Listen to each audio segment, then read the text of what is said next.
মোৰ মিনি ব্লগলৈ সকলোকে স্বাগতম জনাইছোঁ। আৰু আজি ৰ'দটো ওলোৱা দেখি মায়ে কালি ধান বহাইছিল আৰু আজি এয়া ৰ'দত দি দিছে আৰু এইখিনিতে বহি পেলাই চাই আছে। এয়া আমাৰ মা আৰু মোক কিবা এটা কৈ আছে মানে তেওঁ।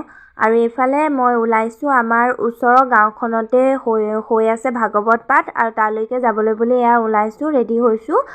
মেখেলা চাদৰযোৰ পিন্ধি ল'লোঁ আৰু এতিয়া এয়া মই আহি পালোঁ মোৰ লগৰ জোনমণি ঘৰৰ ওচৰত। তাই অহালৈ ৰৈ আছোঁ আৰু এইফালে তাই আহিলে আৰু এতিয়া গৈ আছোঁ ভাগৱতলৈ বুলি। এয়া লাহে লাহে আমি আহি পালোঁ, এইখিনিতে স্কুটিকেইখন ৰখাই এতিয়া আমি আগলৈ গৈ আছোঁ। এয়া আগলৈ আহি আছোঁ আৰু এইফালে ধূপ চাকি লৈ ল'লোঁ। এতিয়া মেইন নামঘৰৰ ভিতৰলৈ সোমাই যাম।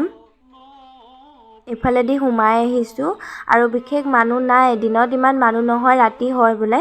আৰু এয়া চাকি জ্বলোৱা ঠাই আৰু এইখিনিতে দুগজ চাকি জ্বলাইছোঁ, সকলোৰে মংগল হ'বৰ কাৰণে ভগৱানৰ ওচৰত প্ৰাৰ্থনা জনাইছোঁ।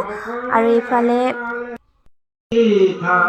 এতিয়া নামঘৰৰ ভাগৰ মেইন দুৱাৰখনৰ সন্মুখতে বহি সেৱা এটা কৰিলোঁ আৰু অকণমান পাঠ পঢ়া শুনিলোঁ।